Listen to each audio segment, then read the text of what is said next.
नमस्कार, नीताज रेसिपीमध्ये तुमचं सर्वांचं मनपूर्वक स्वागत आहे। तर आज आपण बनवणार आहे अक्षय तृतीये विशेष आमरस थाळी। तर ह्या रेसिपीमध्ये मी खूप साऱ्या टिप्स सांगितल्या आहेत, तर त्यासाठी हा व्हिडिओ स्किप न करता पूर्णपणे पहा।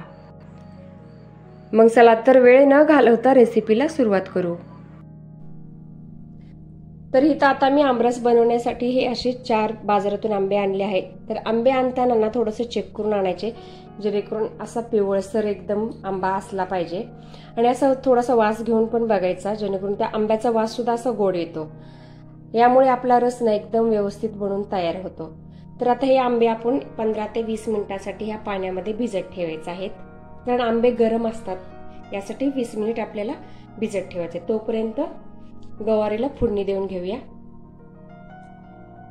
तर ह्या काळ्या कढईमध्ये मी आज गवारीची शेंग बनवणार आहे, किंवा लोखंडी कढई म्हटलं तरी चालेल। तर त्याच्यामध्ये मी एक असं छोटीशी पोळी भरून तेल ओतलेलं आहे आणि वरती अजून एक अर्धा चमचा टाकलेला आहे। तर हे तेल तापलं की आपल्याला जिरे टाकायचे। जिरे अशी थोडी तडतडली हे पहा, हा मी थोडासा लसूण टेचून घेतलेला आहे, हा लसूण टाकून घ्यायचा आपल्याला। हा लसूण थोडासा अर्धा मिनिटभर थोडासा आपल्याला परतून घ्यायचा आहे। हा लसूण थोडासा परतून झाला की याच्यामध्ये आपल्याला ही गवारीची शेंग ऍड करायची आहे। हे सुद्धा आपल्याला एकदम 1 मिनिटभर अशी थोडीशी परतून घ्यायची आहे। थोडीशी अशी परतून झाली की त्यातच मी हा घरगुती काळा मसाला 2 चमचे टाकून घेत आहे आणि अर्धा चमच नमक टाकून घेत आहे चवीनुसार, आणि थोडीशी चिमूटभर हळद। हे आता आपल्याला व्यवस्थित असं मिक्स करून घ्यायचं आहे। हे मिक्स करून झाल्यानंतर आपल्याला 1-2 मिनिटभर असं झाकून घ्यायचं आहे। तर आता आपण हे झाकण काढून थोडंसं असं मिक्स करून इथं थोडंसं एक अर्धाभर ग्लास पाणी ओतून घेऊया याच्यामध्ये, जेणेकरून या पाण्यामध्ये व्यवस्थित अशी आपली गवारी शिजून निघेल। तुमच्या आवडीनुसार कमी या जास्त पाणी तुम्ही टाकू शकता। तर आता इथे गवारीला आपल्या उकळी आलेली आहे। तर हा शेंगदाण्याचा कूट मी भाजून घेतलेला आहे आणि बारीक केले आहे मिक्सरमध्ये। तर हे 4 चमचे मी टाकून घेत आहे। 4 चमचे कूट टाकला घ्यायला थोडंसं व्यवस्थित असं मिक्स करून घ्यायचं आहे। तर तुम्ही गवारीची भाजी ह्या काळ्या कढईमध्ये एकदा बनवून नक्की पहा। स्टीलची कढई सुद्धा तुम्ही विसरून जाल किंवा ॲल्युमिनियमची सुद्धा विसरून जाईल, आणि ही काळ्या कढईतली भाजी ना आपल्या शरीरासाठी एकदम फायदेशीर आहे। तर इथं गवारीची शेंग शिजत आहे, थोडं हाफ झाकण ठेवते मी। तर तोपर्यंत मी इकडं ह्या कुकरमध्ये मी हा भात शिजून घेतलेला आहे, आणि इथं खाली मी थोडीशी तुरीची डाळ सुद्धा लावली होती। तर या कुकरच्या मी 3 शिट्ट्या काढून घेतलेल्या आहेत। तर इथं गवारीची शेंग या गॅसवरती शिजत आहे, तोपर्यंत मी इथं दुसऱ्या गॅसवरती एक कढई तापत ठेवलेली आहे। तर इकडे मी वरणाच्या फोडणीची तयारी करत आहे। वरणाला फोडणी देण्यासाठी मी इथं 2 चमचे थोडंसं साजूक तूप घालून घेत आहे। तूप टाकून घेतलं, थोडंसं असं गरम होऊन द्यायचं। याच्यामध्ये आपल्याला थोडीशी मोहरी टाकायची। मोहरी अशी तडतडली की आपल्याला याच्यामध्ये जिरे टाकून घ्यायचे। जिरे टाकले की याच्यामध्ये आपल्याला थोडी हिरवी मिरची टाकायची। हिरवी मिरची टाकल्यानंतर थोडासा लसूण टेचून घेतलेला टाकायचा आहे। हे थोडंसं असं व्यवस्थित मिक्स करून घ्यायचं आहे, आणि यामध्येच मी थोडेसे 4 ते 5 कढीपत्त्याची पानंही टाकत आहे, आणि 1 चमचा हळद टाकत आहे। हळद टाकलं की थोडंसं असं मिक्स करून घ्यायचं आहे। ही डाळ इथे मी 1 तासभरासाठी भिजत घातली होती, त्यामुळे 3 शिट्ट्यामध्ये शिजलेली आहे। तर ही डाळ सुद्धा आता मी त्याच्यामध्ये मिक्स करत आहे। ही डाळ कसं 1 तासभर भिजत ठेवली की फक्त 3 शिट्ट्या दिल्या तरी आपली शिजून जाते, नाहीतर तुरीच्या डाळीला 4 ते 5 अशा शिट्ट्या द्याव्या लागतात। आणि चवीपुरतं मीठ टाकून घेत आहे. थोडं मिक्स करून घ्यायचं आहे. तर हे पाहता इथं आपली वरण फोडणीला दिवस तोपर्यंत आपली गवारी सुद्धा शिजून तयार आहे. तर यामध्ये मी आता थोडंसं गॅस बंद करून वरतून थोडीशी हिरवी कोथिंबीर टाकत आहे. तर एका साईडला आपली गवारी झालेली आहे आणि इथे दुसऱ्या साईडला वरणाला सुद्धा आपल्या उकळी आलेली आहे. तर आता मी इथं गॅस बंद करून यामध्ये कोथिंबीर टाकत आहे. तर कोथिंबीर टाकताना एक लक्षात ठेवायचं आहे की गॅस बंद करून कोथिंबीर टाकायची आहे, जेणेकरून आपल्या ह्या कोथिंबीरीचा कलर शेवटपर्यंत हिरवा राहतो. तर आता हे वरण सुद्धा आपलं बनलेलं आहे. तर आता हे वरण सुद्धा मी साईडला काढून घेत आहे.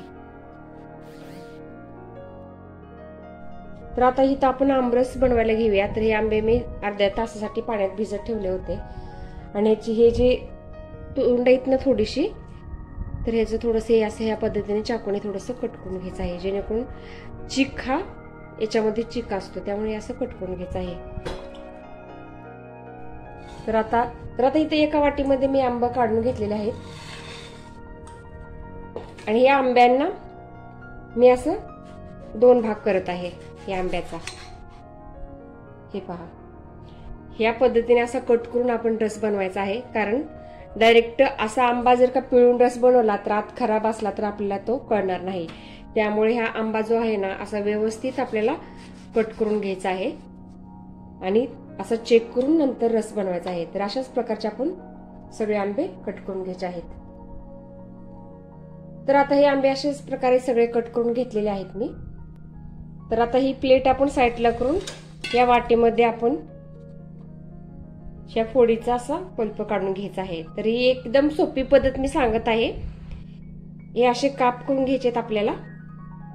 हे असे काप करून घेतले की नंतर या चमच्याच्या साह्याने एकदम आसानीने असं बघा हे आपला पल्प याच्यातला असा काढू शकतो. हे बघा एकदम साधी सोपी पद्धत आहे. हे पहा, हे बघा तुम्ही बघू शकता थोडा सुद्धा गाभा ह्या आपल्या साडीला राहिला नाही. तर अशाच प्रकारे आपल्याला याची सुद्धा गर काढून घ्यायची आहे. आणि ह्या कोळीचा जो भाग आहे ना तो सुद्धा आपल्याला ह्या चाकूच्या साह्याने असा कट करून घ्यायचा आहे. हे पहा, आणि जर का तुम्हाला असं कट करायचं जमत नसेल तर ही अशी हाताने पकडून सुद्धा एकदम आसानीने आपली ही साल निघत आहे.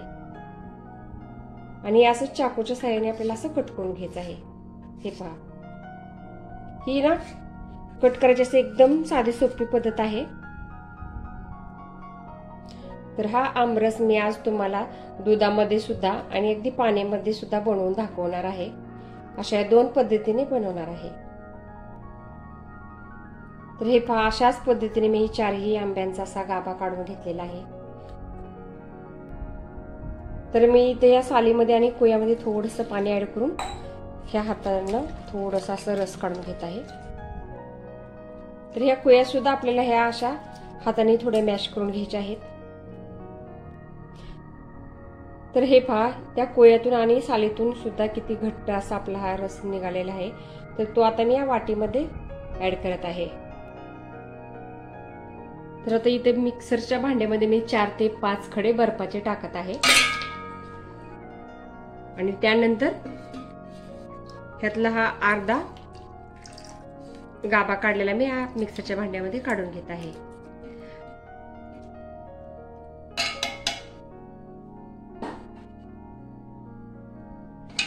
तर आता मी याला अर्धा मिनिटभर थोडंसं फिरवून घेत आहे.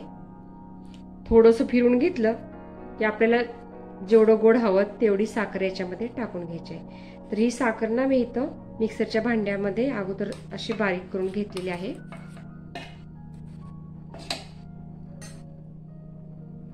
आणि हा अर्धा ग्लास पाणी ओतत आहे. पुन्हा एकदा आपल्याला हे अर्धा मिनिटासाठी फिरून घ्यायचंय थोडं. हे पहा, कलर पण खूप छान आलेला आहे.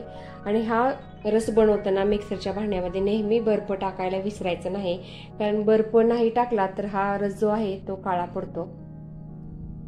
कारण मिक्सरमध्ये फिरवताना ते भांडं आपलं गरम होतं.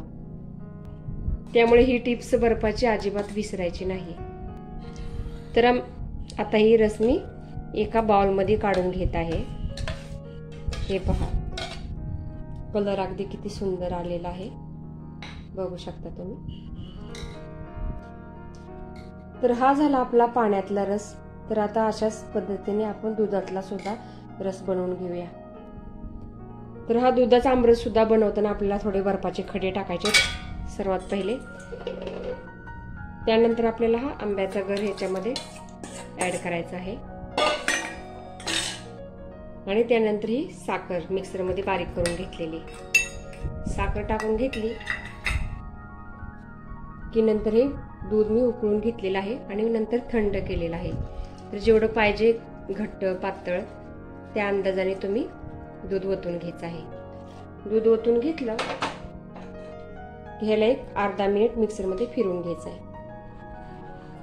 तर हे पहा, अशाच प्रकारे ह्या दुधाचं सुद्धा मी मिक्सरमध्ये ज्यूस फिरवून घेतलेला आहे।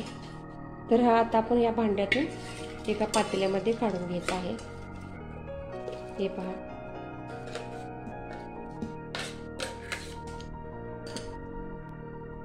हे पहा दुधामध्ये रस बनवून तयार आहे। हा रसाचा कलर दुधामुळे असा पांढरा कलर आलेला आहे आणि या रसामध्ये आपण पाणी वापरलेले आहे त्यामुळे एकदम आंब्याचा कलर जसा की तसा राहिलेला आहे। तर या रसामध्ये तुम्ही विलायची पूड सुद्धा थोडीशी टाकू शकता किंवा थोडंसं ज्याच्या त्याच्या आवडीप्रमाणे थोडंसं कोण कोण मिठाचा सुद्धा इथं वापर करतं, मीठ सुद्धा वापरलं तरी चालेल। तुम्ही बघू शकता किती दाटसर असा हा सुद्धा रस बनवून तयार आहे आणि हा सुद्धा रस एकदम असा छानसा दाटसर बनलेला आहे। हे पहा, तर आता ह्या पाण्यातल्या रसामध्ये ना मी थोडेसे इथं पिस्ते टाकून घेत आहे आणि 1-2 केसराच्या काड्या टाकून घेत आहे। या रसामध्ये मी तसं पिस्ता वगैरे काही ऍड करणार नाही कारण मुलांना आवडत नाही, त्यामुळे हा प्लेन ठेवला आहे आणि हा मोठ्यांसाठी थोडेसे ड्रायफ्रुट्स टाकलेले आहेत। तर आपले हे दोन्ही पद्धतीचे रस बनवून छानसे तयार झाले आहेत। तर मी इथं थोडे पापड सुद्धा तळून घेत आहे आणि थोडी कुरवडी। तर इथे वेगवेगळ्या पद्धतीचे थोडे पापड सुद्धा तळून घेतले आहेत। तर आता सर्व पदार्थ आपले बनवून तयार झाले आहेत। आता आपण प्लेट सर्व करूया। सर्वात अगोदर हा दुधापासून बनलेला आपण ह्याच्यात काढून घेऊया। त्याच्यानंतर हा आपण या वाटीमध्ये काढून घेऊया। हा पाण्यात बनवलेला आहे।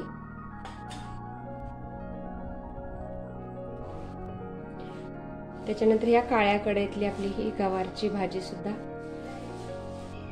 ही भाजी सुद्धा एकदम मस्तच दिसत आहे, खायला सुद्धा तेवढीच टेस्टी असणार आहे। आणि यानंतर हा भात, या भातावरती थोडंसं वरण, हे वरण। तर हे पहा, इथे अक्षय तृतीय विशेष आमरस थाळी तासभरात करून झाली आहे।